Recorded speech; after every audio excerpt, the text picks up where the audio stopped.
मी माझ्या मुलीचं अवघ्या 23व्या वर्षी लग्न केलं. तिचं एवढं उशिरा लग्न करण्याचं कारणही तसंच काहीसं होतं. ती एकुलती एक असल्यामुळे लाडात वाढली होती. त्याचबरोबर तिला घरातील कामांची सवय नव्हती. मला त्यामुळेच माझ्या मुलीसाठी एकुलत्या एका मुलाची अपेक्षा होती. बऱ्याच वर्षांच्या अशोकानंतर मला हवा तसा जावाई मिळाला. माझा जावाई गणेश एकटाच होता. त्याला ना आई वडील होते ना भाऊ बहीण होत. तो चांगल्या ठिकाणी नोकरीला होता आणि त्याचं स्वतःचं घरही होतं. माझ्या मुलीसाठी हवं तसं स्थळ शेवटी मिळालं होतं. कारण वेळ वाया न घालवता मी माझ्या सिंहाचं लग्न लावून दिलं होतं. लग्नानंतर ती एकट्या त्या नवऱ्याची व्यवस्थित सोय ठेवू शकणार नाही हे मला ठाऊक नव्हतं. मला वाटलं ती एका व्यक्तीचं तरी काम करून घेईन. मी लग्नाआधी तिला फार समजावलं होतं आणि तिने मला होकारही कळवला होता. आता तिच्या लग्नाच्या काही महिन्यानंतर घरात आणि बाहेर दोन्ही ठिकाणची कामं पाहून थकला होता. एके दिवशी मी स्वतः मुलीची खबर घ्यायला तिच्या घरी गेले होते. तिथे मी 2 दिवस राहिली. 2 दिवसांनी जेव्हा मी माझ्या घरी परतू लागली तेव्हा सिंहने मला थांबून घेतलं. ती म्हणाली, आई, मला सध्या फार थकवा जाणवतोय. तू अजून काही दिवस माझ्यासाठी इथेच थांब. असंही घरी जाऊन तू काय करणार आहेस? मी माझ्या मुलीच्या आळशी स्वभावाला जाणून होती. मागच्या 2 दिवसापासून मी तिच्या घरी सगळं काम बघत होती, म्हणून तिने तर तसा कामातून हातच काढून घेतला होता. मुलीचा आळशीपणा पाहून मला तर आता भीती वाटू लागली होती की गणेशने तिच्यापासून लांब होण्याचा निर्णय घेऊ नये. गणेश तिचा आळशीपणा अगदी मुकाट्याने सहन करत होता आणि असा शांत माणूस कधी ना कधी व्यक्त होतोच. गणेशचा राग कानावर येण्याआधी वेळीच मला मुलीला वळणावर आणायची गरज होती. म्हणून अजून काही दिवस मी सियाकडे थांबायचं ठरवलं. त्या दिवशी संध्याकाळी गणेश ऑफिसमधून घरी आला. आम्हाला त्याच्या घरी बघताच तो आश्चर्यचकित झाला. मी त्याला चहा नेऊन दिला.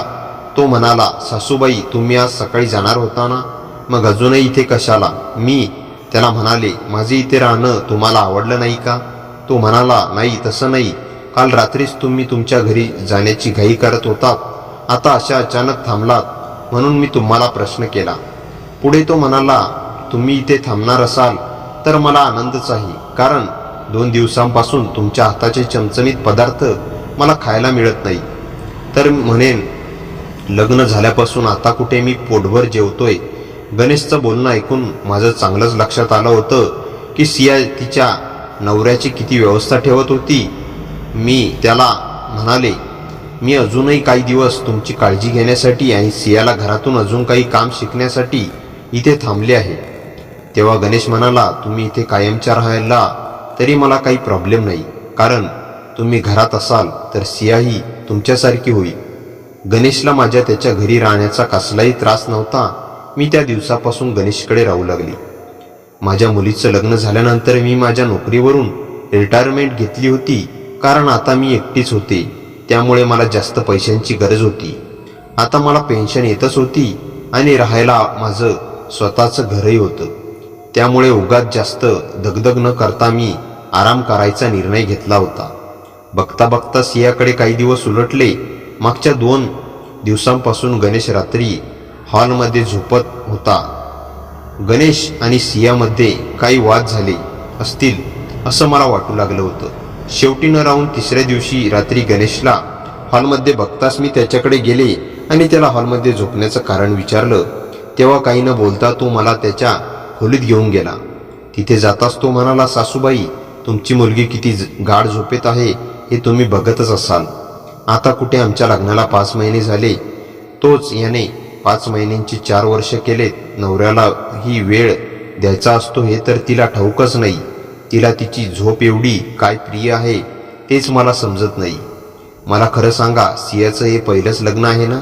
कारण तिला माझ्यात कसलाच इंटरेस्ट दिसून येत नाही आणि तिला रोज रोज तेच समजावून माझं डोकं दुखू लागले. म्हणून मी हॉलमध्ये येऊन झोपतो. गणेशचं बोलणं ऐकून मी तर फारच चिंतेत पडले होते. गणेश माझ्या मुलीवर अजिबात खुश दिसत नव्हता. मी तेव्हा त्याला म्हणाले, तुम्ही अजिबात काळजी करू नका. मी तिला समजावले, गणेश आणि मुलामधील नात्यासंबंधाबद्दल माहिती होताच माझ्या डोळ्यावरची झोपच उडाली. कधी सकाळी होईल आणि मी माझ्या मुलीशी बोलेन असं मला झालं होतं. सकाळी गणेश ऑफिसला जाताच मी मुलीशी बोलायला ठरवलं. मी तिला म्हणाली, या लग्नानंतरचं आयुष्य कसं सांभाळायचं हे तुला आता मी शिकवू का? तुझ्यात हा अचानक बदल का? मी तुझं हे नवीन काय बघत आहे? तुला एवढं गाढ झोप कधीपासून येऊ लागली? तुझ्या झोपेला तुझा नवरा कंटाळला आहे हे तरी तुला ठाऊक आहे का? त्यावर ती म्हणाली, आई तू माझ्या झोपेबद्दल बोलू नकोस. असंही मी एवढं किती वेळ झोपतो? सियाला तेव्हा तिची चूक लक्षात येत नव्हती, पण तरीही मी तिला समजावण्याचा प्रयत्न केला. त्या दिवशी रात्री गणेश मला हॉलमध्ये दिसला नाही. त्याच्या आणि सियामध्ये सगळं काही ठीक तर आहे ना हे पाहण्यासाठी मी त्यांच्या खोलीबाहेर गेले. तिथे जाताच मी आत त्यांच्या खोलीत डोकावलं. आत पाहिलं तर गणेश मला त्याच्या खोलीत खिडकीत उभा दिसला. सिया तर गाढ झोपेत होती. माझ्या समजावण्याचा तिच्यावर काही फरक पडला नव्हता. तेव्हा मी तिथून निघू लागली. तोच खोलीचा दरवाजात माझ्या साडीचा पदर अडकला आणि मला इतका जोरात झटका बसला की मी तिथेच कोसळले. माझ्या पडण्याचा आवाज संपूर्ण कॉरिडॉरमध्ये घुमला. गणेश पळतच खोलीबाहेर आला. त्याच्या चेहऱ्यावर घाबरलेले पण आणि शंकेचे विचित्र मिश्र भाव होते. तो माझ्याकडे झुकत म्हणाला, सासूबाई यावेळी तुम्ही आमच्या खोलीबाहेर काय करत होता? मी त्याला म्हणाले, सकाळी मी सियाला समजावलं होतं. ती आजही झोपली तर नाही ना हे बघायला मी आले होते. तेव्हा तो म्हणाला, सियाला किती समजावलं तर काही उपयोग नाही. मी तर आज आता तिचा नांदच सोडला आहे. तुम्ही उगाच तिचं टेन्शन घेऊ नका. तिच्या नांदात तुमच्याच पायाला दुखापत झाली. तेव्हा गणेशने मला उठायला मदत केली. गणेशने मला माझ्या खोलीत सोडून गेला. हळूहळू गणेशची नजर माझ्यावर थोडी जास्त स्थिर होऊ लागली होती, पण त्यावेळी मला त्याचा अर्थच लागला नाही. मी अजूनही व्यवस्थित छान राहणारी, नीटनेटकी, वयापेक्षा ताजीतवानी दिसणारी होती. कदाचित म्हणूनच त्यांचं लक्ष माझ्याकडे जरा जास्तच थांबलं होतं. तो म्हणाला, सासूबाई तुमच्यापेक्षा तुमची मुलगी जास्त थकलेली दिसते. तुम्ही तर अजूनही खूप फ्रेश दिसता. गणेशच्या बोलण्यावर मी फक्त स्मित असे केलं. पुढे असेच दिवस जाऊ लागले. मी सियाला प्रत्येक गोष्ट शिकवण्याचा प्रयत्न करत होती. ती हळूहळू माझ्याकडून घरातील कामही शिकून घेत होती. मुलीकडे गेल्यापासून 2 वेळेचा स्वयंपाक मीच करत होती. एका रात्री माझ्या कानावर भांडी पडण्याचा आवाज आला. तो आवाज ऐकून मी लगेच खोलीबाहेर आले. मी किचनकडे धाव घेतली तर तिथे मला गणेश जेवताच ताट वाढून किचन बाहेर येताना दिसला. मला पाहून तो दचकला. मगाशीचा तो आवाज ऐकून मी समजले होते की घरात चोर घुसला असावा. असं अर्ध्या रात्री गणेशच्या हातात जेवणाचं ताट पाहून मी त्याला प्रश्न केला, तुम्ही एवढ्या रात्री जेवणाचं ताट घेऊन कुठे जात आहात? तर तो म्हणाला, सासूबाई मला रात्री भूक नाही का लागू शकत? तुम्ही बनवलेल्या चमचमीत पदार्थांची चव अचानक मला आठवली आणि माझ्या पोटात कावळे ओरडू लागले. म्हणून म्हटलं जरा 2 घास खाऊन घेऊया. आता माझ्यासोबत तुम्ही बसा. तेव्हा गणेशने आग्रहाने मला डायनिंग टेबलवर बसवलं. गणेश कधी कधी तर फारच फ्री वागायचा. मी त्याची सासू आहे हे तो जणू. तेव्हा 2 घास खाऊन मी लगेचच पाणी प्यायला आणि गणेशला सांगितलं, सकाळी काही विद्यार्थी घर भाड्याने घेण्यासाठी आले होते. तुमच्या घरातील वरची खोली रिकामीच आहे. तुम्ही ती भाड्याने देऊ शकता का? इथे एक सुंदर घर सोडलं की काही विद्यार्थी मला भाड्यानेच दिसत आहेत. खोली रिकामी पडण्यापेक्षा त्यांचे 2 पैसे. तेव्हा गणेशने खोली भाड्याने देण्यास नकार दिला. त्याच्यापुढे मी जास्त काही बोलले नाही. दुसऱ्या दिवशी रात्री गणेश रागात पाय आपटत माझ्या खोलीत आला. त्याने एक नवीन ड्रेस माझ्या हातात दिला आणि तो म्हणाला, हे घ्या, आता तुम्हीच ठेवा हा ड्रेस. हवं तर तुम्हीच परिधान करा. गणेशचं बोलणं ऐकून मी तर थक्कच राहिले होते. मी त्याला म्हणाले, तुम्ही हे काय बडबडताय? मी तुमची सासू आहे हे विसरू नका. त्यावर तो म्हणाला, आता माझ्या बायकोला तर झोप आवरेनाशी झाली, मग माझ्या बाकी सगळ्या हौसी सासूकडूनच पूर्ण करून घ्याव्या लागतील ना. हा ड्रेस मी सियासाठी आणला होता, पण ती तर हा ड्रेस घालायचं विसरून छान झोपी गेली आहे. गणेशचं बोलणं ऐकून ती लाजिरवाणी झाली होती, कारण गणेशचे ते शब्द मला माझ्या मुलीमुळे ऐकावे लागत होते. त्यामुळे मी रागातच तिथून निघून गेली. दुसऱ्या दिवशी ती सिया झोपेतून उठून नाश्ता करतच खोलीतून बाहेर आली. ती बाहेर येताच मी तिच्या हातात तो ड्रेस दिला आणि म्हणाली, सिया, मी आत्ताच्या आत्ता इथून जात आहे, कारण तू जर मला सुधारणारी दिसत नाहीस. तुझ्यामुळे मला काल गणेशने फार माझ्या हातात हा ड्रेस ठेवला. तुझ्यामुळे मला गणेशचं बोलणं ऐकावं लागलं. मी सियाला म्हणाली, घरात शांतता व सुख हवं असेल तर पती पत्नी दोघांनाही एकमेकांना समजून घ्यायला शिकलं पाहिजे. तू हेच वारंवार दुर्लक्षित करतेस आणि त्यामुळे परिस्थिती हाताबाहेर जाते. मी त्या क्षणी तिला थोडं कठोरपणेच बोलले. माझे शब्द ऐकून सियाच्या डोळ्यात पाणी आलं. लगेच ती रडतच म्हणाली, मला माहीत आहे आई की तू काही दिवसांपासून माझ्याच भल्यासाठी मला समजवत आहेस आणि मी ते सगळं मनापासून ऐकत, पण मी काय करू? मला रात्री एवढी गाढ झोप कशी येते हे मला समजत नाही. लग्नाच्या काही महिन्यानंतर पासूनच मला अचानक अशी झोप येऊ लागली. तुला माझ्याबद्दल काय सांगतो हे मला माहीत नाही, पण आजपर्यंत मी गणेशचा जो अनुभव घेतलाय त्यावरून तर मला हेच जाणवलंय की गणेशलाच माझ्यात इंटरेस्ट नाहीये. तुला खोटं वाटत असेल तर तू एक रात्र माझ्या खोलीत राहून बघ, म्हणजे तुला समजेल. तिचं बोलणं ऐकून मी जरा विचारातच पडली होती. सिया तिच्या नवऱ्याबद्दल खोटं बोलत होती की गणेश त्याच्या बायकोबद्दल खोटं बोलत होता हे समजायला मार्ग नव्हता. त्या रात्री मी सियाला माझ्या खोलीत जायला सांगितलं आणि मी तिच्या जागी जाऊन झोपले. त्या रात्री मी सिया प्रमाणे तयार झाले व तिच्या जागी गेली तेव्हा मी चेहऱ्यापर्यंत पूर्ण पांघरून घेतलं होतं. गणेश खोलीत अचानक आला तसे मी दचकले. गडबडीत माझ्या पायावरचं पांघरून खाली सरकलं आणि मी पूर्णपणे झोपेच्या अवस्थेत असल्यासारखं दिसत होती. खोलीत प्रकाश फारसा नव्हता. गणेशला मी सिया समजली हे माझ्या लक्षात आलं. तो माझ्याजवळ आला आणि म्हणाला, सिया, अजूनही झोपलीस? मला तर काय बोलावं हे सुचत नव्हतं. त्याला अजूनही मी त्याची बायको वाटत होती आणि त्याच भ्रमात तो पुढे येत होता. तो माझ्याजवळ बसला. मी गार झोपलेल्याचं नाटक करत होते. गणेशने हळुवारपणे माझ्या पायाला स्पर्श केला. मी अजूनही हालचाल केली नाही. मग त्याने माझ्या पायाचा अंगठा हातात घेतला आणि हळुवारपणे दाबू लागला. त्याचे बोट माझ्या तळपायावर फिरू लागले. त्याचा स्पर्श मृदू होता पण आग्रही होता.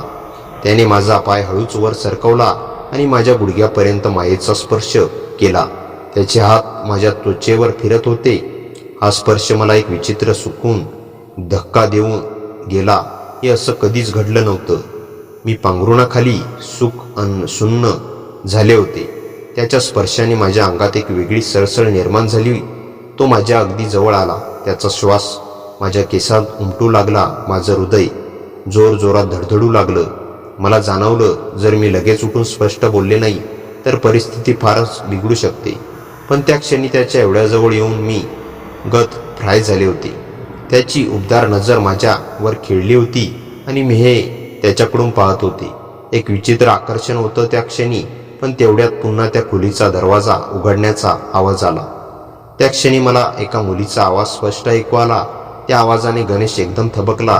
ती मुलगी दारातून आत येताच रागाने म्हणाली, गणेश, आता माझ्यापासून मन भरलं का की आता तुझी घरातील बायको जास्त चांगली वाटू लागली? तिचे शब्द ऐकताच गणेश माझ्या जवळून झटक्यात दूर झाला. मी पांघरुणाच्या बारीक फटीतून सगळं पाहत होती. खरोखर एक अनोळखी मुलगी गणेशच्या खोलीत आली होती. ती मुलगी चांगली संतापली होती आणि गणेश तिच्याकडे आश्चर्य आणि भीतीच्या नजरेने पाहत उभा होता. ते सगळं पाहून माझं हृदय धडधडू लागलं. इतक्या रात्री इतक्या रागाने बोलणारी ती मुलगी नेमकी कोण होती आणि इथे कशी आणि का आली होती? त्या क्षणी मला एक गोष्ट कळाली. या घरात काहीतरी गंभीर लपलंय आणि माझ्या मुलीला त्याचं मुळीच कल्पना नाही. ती मुलगी नुसती त्याच्या खोलीत नव्हती तर ती माझ्या गणेशच्या अगदी जवळ उभी असल्याचं स्पष्ट दिसत होतं. दोघांचे हावभाव, त्यांच्या आवाजातील कुजबूज, हे सर्व काही माझ्या अंगावर काटा आणण्यासारखं पुरेसं होतं. मी हालचाल करू शकत नव्हते. डोळे उघडे होते पण शर्यत सोडणं आणि ते दोघे याचा फायदा घेत होते. त्या मुलीचा आवाज मला पुन्हा ऐकू आला, गणेश, जरा सावध राहा. ती उठली तर गणेश अत्यंत थंडपणे म्हणाला, ती सकाळपर्यंत हलवू शकत नाही. तिच्या पाण्यात मी रोजप्रमाणे आजही औषध टाकले, त्यामुळे काळजी करू नकोस. आजची रात्रही आपल्या ताब्यात आहे. त्याच्या त्या 2 वाक्याने मला खूप मोठा धक्का बसला. ती मुलगी पुढे म्हणाली, तुझ्या बायकोचा बंदोबस्त झाला, पण सासूबाईचं काय करायचं? त्यांच्यामुळे आपल्या रोजच्या भेटीत आता खंड पडू लागला. त्यावर तो म्हणाला, मी तर माझ्या सासूबाईशी मुद्दामून चुकीचं वागलो. मला वाटतं अशा वागण्याने तरी लाच धरून त्या त्यांच्या घरी जातील, पण सासूबाई तर इथून जायला तयारच नाहीत. त्यावेळी गणेश आणि त्या मुलीचं बोलणं ऐकून मी थक्कच राहिले होते. म्हणजे गणेश माझ्या मुलीला धोका देत होता. तेव्हा मी माझ्या पांघरुणाबाहेर आली. मला पाहून गणेश शॉक झाला होता. मी त्याला म्हणाले, मी तुम्हाला एक चांगला व्यक्ती समजले होते, पण तुम्ही तर माझ्या मुलीला धोका देत आहात. मी तुम्हाला सोडणार नाही. त्यावर ती म्हणाली, तुझी मुलगी जर मतिमंद आहे, तिच्यासारख्या मुलीला कुठला पुरुष बायको म्हणून स्वीकारेल? ते बरं झालं तुला आज सगळं दिसलं. आता तुझ्या मुलीला इथून चालते हो. गणेशला आमचं आयुष्य आनंदात जगू दे. ती मुलगी त्याच्या कॉलनीतील एका घरात भाड्याने राहायची. तिचे गणेश सोबत अनैतिक संबंध होते. त्यावर गणेश माझ्यासमोर तिला म्हणाला, मी तुझ्यासोबत आयुष्य घालू शकत नाही. तुझ्यासारख्या लोकांचा संबंध फक्त काही काळासाठी असतो, पण माझ्या बायकोसाठी मी काहीही करू शकतो. मी तिला सोडू शकत नाही. माझ्यासमोर त्याने त्या प्रियसीला धुतकारू लावलं. गणेशच्या अफेअरबद्दल समाजात मला चांगलाच धक्का लागला होता, पण त्याच पुढच्या क्षणी घडलेल्या घटनेने मी आणखीनच स्तब्ध झाले. गणेशने त्या मुलीला धुतकारून लावलं होतं, पण त्याच्या डोळ्यात खिरखिरी सलत होती. का की हा केवळ माझ्यासमोरचा अजोडपणा होता. मी गोंधळून गेले होते. त्या मुलीने गणेशकडे शेवटची वैतागलेली नजर टाकली आणि ती तिथून निघून गेली. खोलीत आत फक्त मी, गणेश आणि गाढ झोपलेली सिया होती. गणेश माझ्याकडे पाहत उभा होता. त्याच्या चेहऱ्यावर अपराधीपणा, लाज आणि काहीतरी वेगळं होतं. सासूबाई, मी तो काही बोलण्याचा प्रयत्न करत होता. काही बोलू नकोस, मी त्याला थांबवलं. उद्या सकाळी बोलूया, आता मला एकटा राहू द्या. मी माझी खोलीत गेली. रात्रभर डोळ्याला डोळा लागला नाही. सकाळी उठल्यावर मी सियाला सगळं सांगितलं. ठरवलं होतं, पण सकाळी उठल्यावर सियानेच मला चकित केलं. मी स्वतःहून लवकर उठली होती. एवढेच नव्हे तर तिने स्वयंपाकघरात जाऊन चहा केला होता. मला चहाचा कप घेऊन माझ्या खोलीत आली. आईचा चहा ती हसत म्हणाली. मी आश्चर्याने तिच्याकडे पाहिलं. सिया, तू लवकर उठलीस? हो आई, काल रात्री मला स्वप्न पडलं की विचित्र स्वप्न. त्यात मला जाणवलं की मी माझं आयुष्य घालवत आहे. गणेश माझ्यापासून दूर जातोय. त्या स्वप्नाने मला एवढा धक्का बसला. मी ठरवलं आजपासून बदललेलं. ते म्हणाली. तिचं हे बोलणं ऐकून माझ्या डोळ्यात पाणी आलं, पण लगेचच मला कालची रात्र आठवली. गणेशचं त्या मुलीशी असलेलं नातं आणि सियाच्या पाण्यात टाकलेलं औषध. मी सियाला सगळं सांगायचं ठरवलं होतं, पण तेवढ्यात गणेश तिथे आला. त्याच्या हातात एक कागद होता. तो थेट माझ्यासमोर आला आणि म्हणाला, सासूबाई, हे बघा. मी तो कागद वाचला. तो पोलीस स्टेशनचा होता. त्यात लिहिलं होतं की गणेशने आपली मैत्री विरुद्ध तक्रार दाखल केली आहे.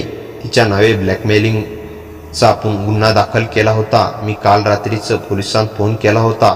गणेश म्हणाला, तिने मला महिन्यापासून ब्लॅकमेल करत. माझ्या लग्नाच्या आधीपासून आमची ओळख होती, पण लग्न झाल्यानंतर मी तिला सोडण्याचा प्रयत्न केला. तेव्हा तिने माझ्यावर दबाव आणायला सुरुवात केली. सियाला औषध देण्याची कल्पना तिचीच होती. मी अंधारात पडलो होतो, पण काल रात्री तुम्ही मला जागं केलं. माझी चूक माझ्या लक्षात आली. सिया हे सगळं ऐकत होती. तिच्या चेहऱ्यावर आश्चर्य, दुःख आणि राग होता, पण ती शांत होती. गणेश, तू मला हे सगळं लपवलंस? सिया शांतपणे म्हणाली. माफ कर मला सिया, मी अंधारात होतो, पण आता मला याची जाणीव झाली. मला तुझ्यासोबत राहायचं खरं नातं तुझ्याशीच आहे हे मला कळाले. गणेश तिला म्हणाला. सियाने काही क्षण गणेशकडे पाहिलं, मग ती माझ्याकडे वळली. आई, तू काय म्हणतेस? मी दोघांकडे पाहिलं. बाळ, हा तुझा निर्णय आहे, पण आधी याने पोलिसात जाऊन स्टेटमेंट द्यायला हवं. त्याने केलेली चुकीची जबाबदारी घ्यायला हवी, मगच पुढचा विचार करता येईल. गणेश तयार झाला. तो पोलिसांत गेला. त्याने आपली चूक कबूल केली. त्या मुलीवर गुन्हा दाखल झाला. काही दिवसांनी गणेश आणि सियाने नव्याने सुरुवात केली. गणेशने कायमचं मद्यपान सोडलं आणि सियाने घराची जबाबदारी घेतली. दोघांनी एकमेकांना समजून घ्यायला सुरुवात केली. सियाला औषध देण्याची गोष्ट ऐकून माझ्या पाय थरथरले. मी शांत राहून कागद पुन्हा हातात घेतला. गणेश पुढे म्हणाला, सासूबाई, मी मान्य करतो की माझी चूक झाली, पण मी सियाला कधीच इजा पोचवली नाही. तिला जे औषध दिलं ते फक्त झोप वाढवणारं होतं, कारण ती रोज रात्री माझ्याशी वाद घालत असे आणि त्या मुलीनं मला त्या औषधासाठी जबरदस्ती केली होती. माझ्यावर तिचा इतका दबाव होता की मी काहीच करू शकत नव्हतो. त्या मुलीने धमकी दिली होती की माझ्या ऑफिसमध्ये आणि कॉलनीत माझ्याबद्दल चुकीच्या अफवा पसरवेल, म्हणून मी तिचं ऐकलं. आता मात्र मी हे सगळं थांबवलं आहे. काल रात्री तुम्ही पाहिलेलं ते नाटक नव्हतं. मी तिला खरंच दूर करायचं ठरवलं होतं. गणेशचं बोलणं ऐकून मला समजलं नव्हतं की त्याच्यावर विश्वास ठेवावा की नाही, पण त्याच्या चेहऱ्यावरची भीती खरी होती. मी म्हणाले, गणेश, तुझं बोलणं मी मानते, पण सियाला हे सगळं माहीत करून द्यायचं आहे. ती दोघंच आयुष्य जगणार आहेत. तितक्यात सिया आमच्या दोघांजवळ आली. तिच्या चेहऱ्यावर गोंधळ होता. ती शांतपणे बसली आणि म्हणाली, आई, मला कालपासून एक गोष्ट जाणवत आहे.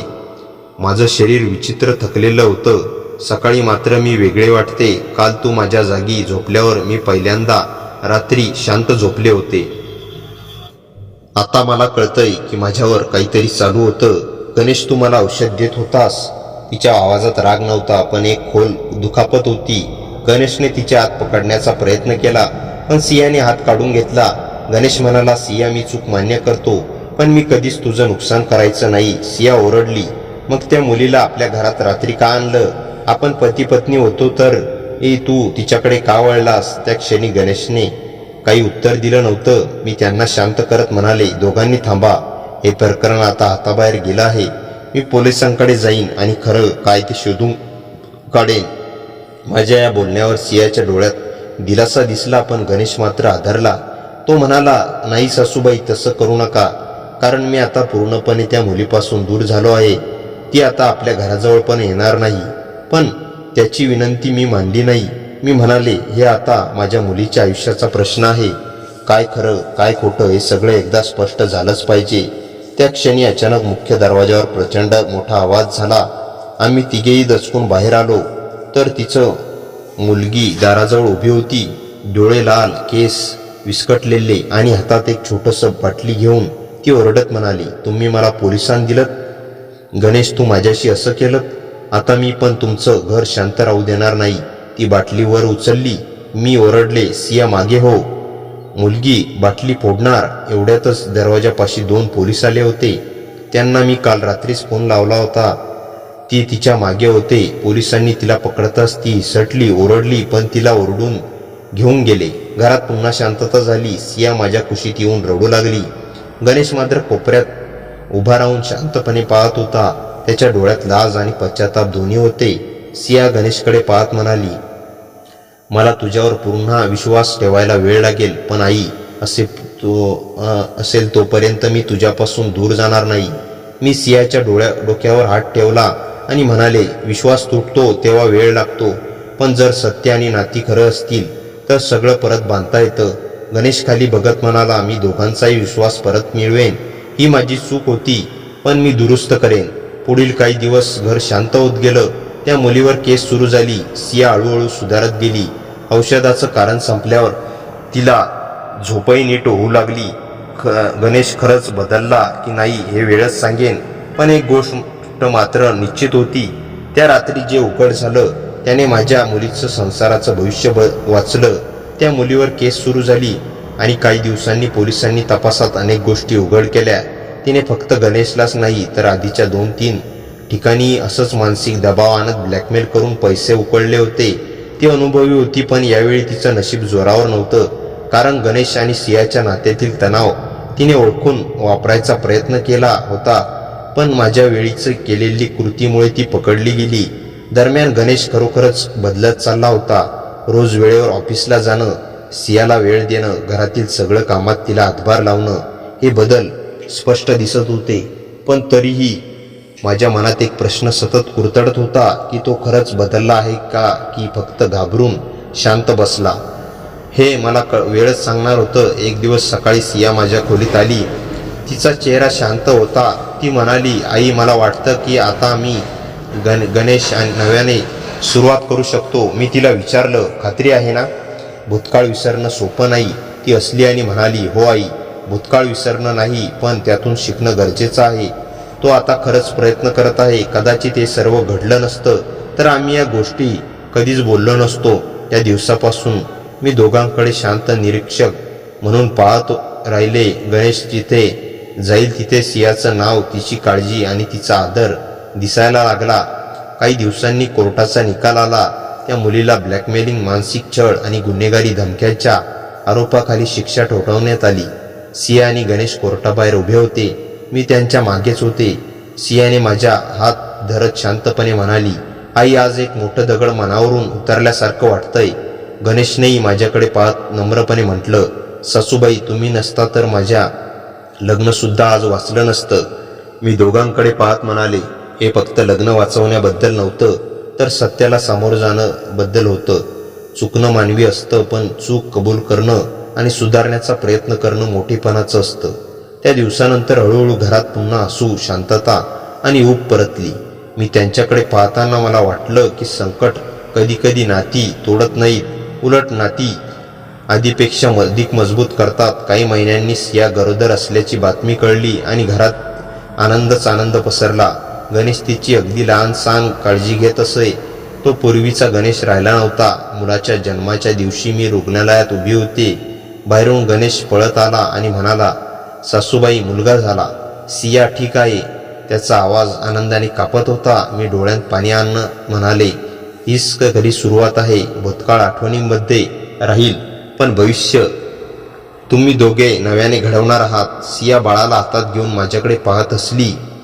तिचं ते हसू खूप दिवसांनी इतकं शांत दिसत होतं. त्या क्षणी मला जाणवलं, या घरातून अंधार गेला आहे आणि नव्या आयुष्याची पाऊलवाट उघडली आहे. मित्रांनो, कथा कशी वाटली कमेंटमध्ये नक्की सांगा. कथेला जास्तीत जास्त लाईक करा आणि हाईप या बटनावर क्लिक करायला विसरू नका. आपल्या मित्रमैत्रिणींमध्ये शेअर करा आणि हो, चॅनलवर नवीन असाल तर चॅनलला सबस्क्राईब करायला विसरू नका. भेटूया पुन्हा अशाच इंटरेस्टिंग आणि धमाकेदार कथेसह. तोपर्यंत हसत राहा, खुश राहा. धन्यवाद.